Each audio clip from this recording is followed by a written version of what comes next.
Hello everyone, I welcome you all to my channel. In this video, we are going to see signals and system problems that are asked in TRB Polytechnic 2017 examination. First problem, the mapping that may be used to map low-pass analog filters into high-pass digital filters and high-pass analog filters into low-pass digital filters. Four options are given. The actual answer is S is equal to 1 plus Z inverse divided by 1 minus Z inverse. So this is the mapping that is used to map low pass analog filters into high pass digital filter. Similarly, high pass analog filter into low pass digital filter. The mapping used S is equal to 1 plus Z divided by 1 minus Z is for all pass filter. Similarly, S is equal to 1 minus Z inverse divided by 2 is for high pass filter. So for this problem, the answer is option D. Next problem, the derivative of a signal x of t is shown below. The signal x of t is, we need to find what is x of t. On taking derivation of x of t, you will be getting y of t. So this is that graph. So here four options are given. All the options are unit step function. So by simplifying these options, we can find out what is the correct answer. These two properties will be very useful while solving the problems, because on integrating an impulse function, we will be getting unit step function. Then on integrating unit step function, we will be getting ramp function. Similarly, ramp function on differentiation, you will be getting unit step function, and unit step function on differentiation, you will be getting the impulse function. So here these two signals are impulse signal. Okay, so this is unit step function. On differentiating unit step function, you will be getting the impulse function. Now we have to find which unit step function is correct answer. Okay, so here first you have to check u of t plus 3. So u of t plus 3 means the t time, that is unit step function, is shifted 3 times ahead. So this is your positive t axis. Here you have to add plus 3, that is minus 3 to infinity. So this is the graph for u of t plus 3. Next we are going to draw u of t minus 3. So u of t minus 3 means it is delayed 3 times. Okay, so here you will be getting the graph like this. Now we have to subtract these two signals. So if we subtract these two signals, here it is 0, here also 0, we won't get any value, but at minus 3 we are having amplitude 1. So you will be getting minus 3, 1. Then here also at plus 3 you are having the amplitude 1. So plus 3. So the new limit is from minus 3 to 3, the amplitude value is 1. Now on taking integration of this, on taking differentiation, so unit step function on differentiation, we will be getting the impulse function. Okay, so if you are taking differentiation of u of t plus 3, what I will get? U of t plus 3 means del of t plus 3. So at t is equal to minus 3, its value is equal to 1. So at minus 3 you are getting the amplitude as 1. Now here u of t minus 3, u of t minus 3 means at t equal to plus 3, its value is equal to 1. So here at t is equal to plus 3, the impulse function, its value is equal to 1. So option B is the right answer. Next problem, the signals x1 of t and x2 of t are band limited to 4 pi radian per second and 10 pi radian per second respectively. The minimum sampling rate required for sampling the signal x1 of 2t plus x2 of t by 2 is. So four options are given. First let us write our first signal, that is x1 of t. Its frequency is 4 pi. So for x1 of t, the frequency is 4 pi. Then what is the sampling frequency? Sampling frequency is the twice of the highest frequency. So here the frequency is 4 pi. So 4 pi into 2, it is 8 pi.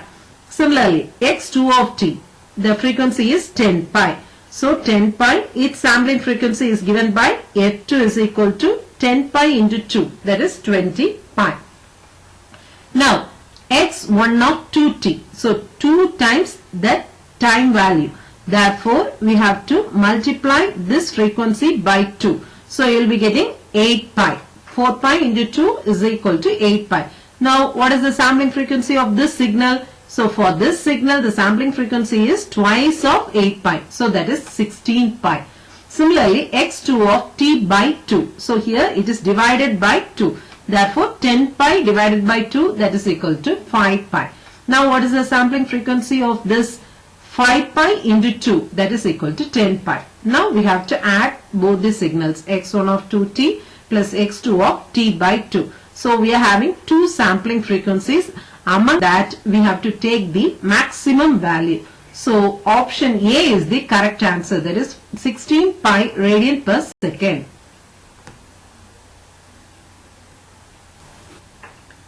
Next question.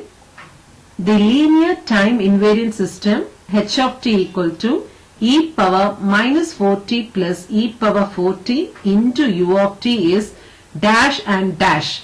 Always remember, if we are having positive sided sequence, then that signal will be a causal signal. If you are having negative sided sequence, then it will be a non-causal signal.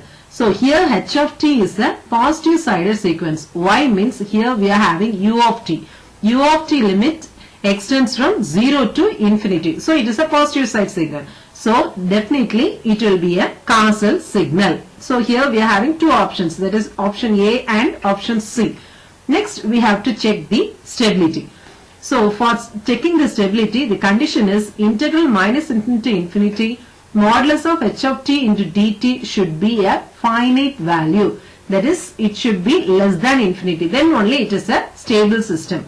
Now let us integrate it.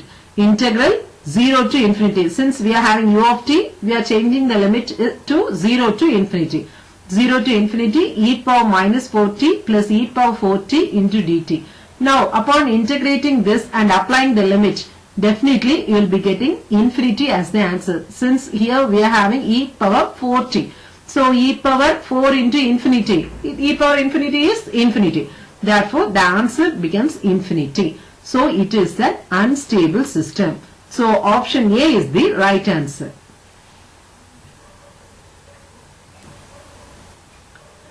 Next problem. A continuous time signal is sampled at a rate of 4096 samples per second. In the computation of 4096 point DFT of the sample signal, the number of frequency samples needed for FFT algorithm to be more efficient than direct computation is. So four options are given. So here we are going to compare our normal DFT computation and FFT computation. So the sampling frequency is given as 4096. Also the endpoint DFT n value is 4096. Okay. So in normal DFT computation, the multiplication is taken as n square. But in FFT, the formula is n by 2 log to the base 2 n. Now, this normal computation will be greater than the FFT computation. So, here instead of n square, we can write m into n. Okay. So, m into n greater than n by 2 log to the base 2 n. So, we can cancel both the n. So, here m is greater than 1 by 2 log to the base n. Then m is greater than 1 by 2 log to the base 2 4096. We are substituting the value of 4096. Now, we don't know what is the value of log 4096. So, we have to simplify it.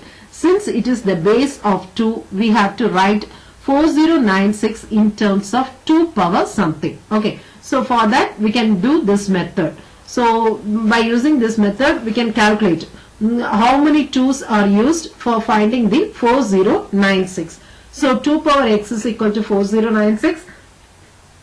That is 2 power x is equal to 2 power 12. Therefore, we can replace this by 2 power 12.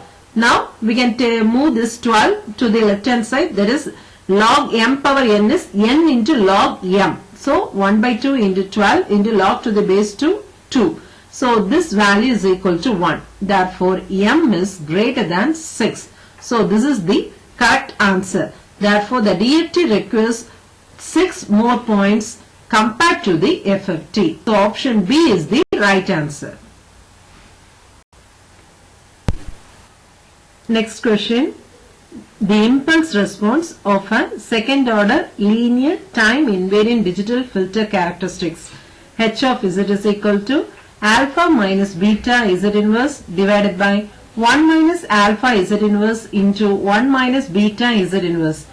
The range is modulus of alpha less than 1 less than modulus of beta with region of convergence modulus of alpha less than modulus of z less than modulus of beta is given by. So we have to find the inverse z transform of h of z. Okay.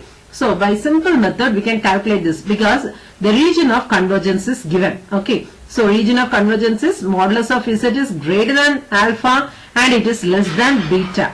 So when modulus of z is greater than alpha, then definitely it is a right-sided sequence, that is u of n.